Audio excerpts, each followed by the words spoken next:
Assalamualaikum warahmatullahi wabarakatuh. Perkenalkan, saya Adinda Putri, NIM 2006666, Prodi Ekonomi Pembangunan.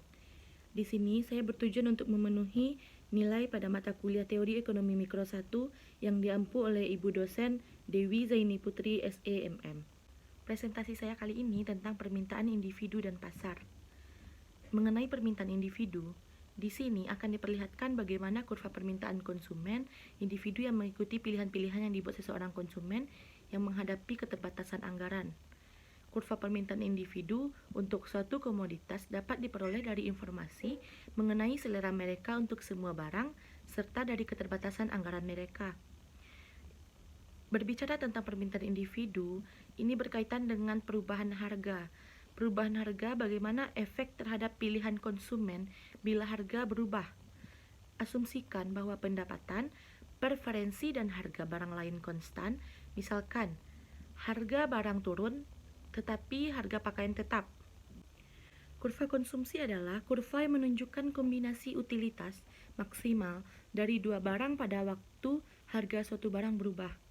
Kurva permintaan adalah kurva yang berkaitan dengan jumlah suatu barang yang akan dibeli seorang konsumen pada harga barang tersebut. Seperti yang kita ketahui, konsumen adalah seseorang yang membeli atau menggunakan suatu barang. Kurva permintaan individu mempunyai dua sifat penting, yaitu tingkat utilitas yang dapat dicapai berubah karena adanya pergerakan sepanjang kurva. Makin rendah harga produk, maka makin tinggi tingkat utilitasnya.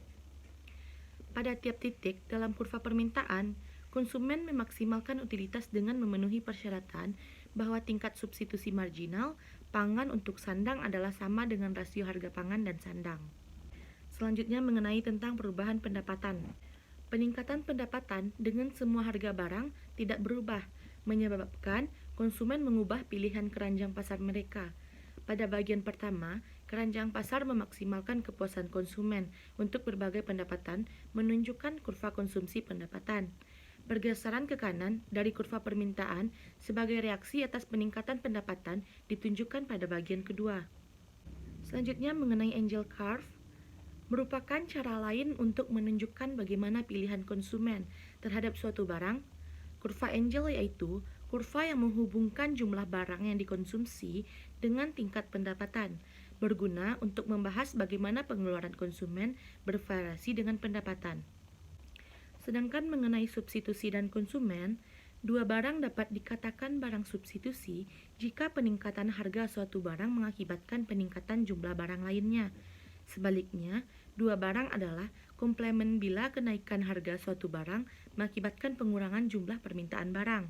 Sedangkan mengenai barang normal dengan barang interior, barang normal adalah jumlah barang yang dikonsumsi lebih banyak ketika pendapatan meningkat. Slope kurva angel positif, sedangkan barang interior terjadi bila konsumen membeli lebih sedikit barang ketika pendapatan meningkat. Lanjut mengenai efek pendapatan dan substitusi. Sebelumnya kita bahas tentang efek substitusi terlebih dahulu. Efek substitusi merupakan perubahan konsumsi pangan yang diasosiasikan dengan perubahan harga pangan. Dengan berpegang pada tingkat utilitas yang konstan, efek substitusi meliputi perubahan dalam konsumsi pangan yang terjadi akibat perubahan yang membuat pangan relatif lebih murah daripada sandang. Sedangkan mengenai efek pendapatan, seperti yang kita ketahui, efek pendapatan merupakan perubahan konsumsi pangan yang disebabkan oleh peningkatan daya beli dengan harga relatif konstan. Dampak perubahan angka dapat disebabkan oleh beberapa hal. Efek substitusi, konsumen akan cenderung membeli lebih banyak barang yang harganya menjadi lebih murah dan membeli lebih sedikit barang yang harganya relatif normal. Yang kedua, efek pendapatan. Terdapat salah satu barang yang dijual dengan harga yang lebih murah, maka konsumen menikmati kenaikan daya beli real karena mereka mempunyai sisa uang untuk membeli barang tambahan. Yang ketiga, efek harga, yaitu jumlah dari kedua efek tersebut. Efek substitusi dan efek pendapatan dapat terjadi pada dua jenis barang yang berbeda, yaitu barang normal dan barang interior. Tetapi ada kasus khusus yang menunjukkan bahwa barang given juga berefek pada pendapatan dan substitusi. Selanjutnya mengenai permintaan pasar. Kurva permintaan pasar adalah jumlah secara horizontal dari permintaan individu. Elastisitas permintaan. Permintaan tidak elastis pada harga apabila peningkatan harga 1% mengakibatkan penurunan kurang dari 1% dalam jumlah permintaan, sehingga memerlukan pengeluaran konsumen meningkat. Permintaan elastis pada harga apabila peningkatan harga 1% mengakibatkan penurunan lebih dari 1% pada jumlah permintaan, sehingga pengeluaran konsumen menurun. Selanjutnya mengenai surplus konsumen, yaitu perbedaan antara beberapa konsumen yang bersedia membayar untuk suatu barang dengan jumlah sesungguhnya yang dibayar konsumen. Konsep surplus konsumen dapat berguna dalam menentukan yang diterima orang mengkonsumsi suatu produk. Lanjut mengenai eksternalitas jaringan. Terdapat eksternalitas jaringan apabila permintaan seseorang dipengaruhi langsung oleh keputusan pembelian konsumen lain.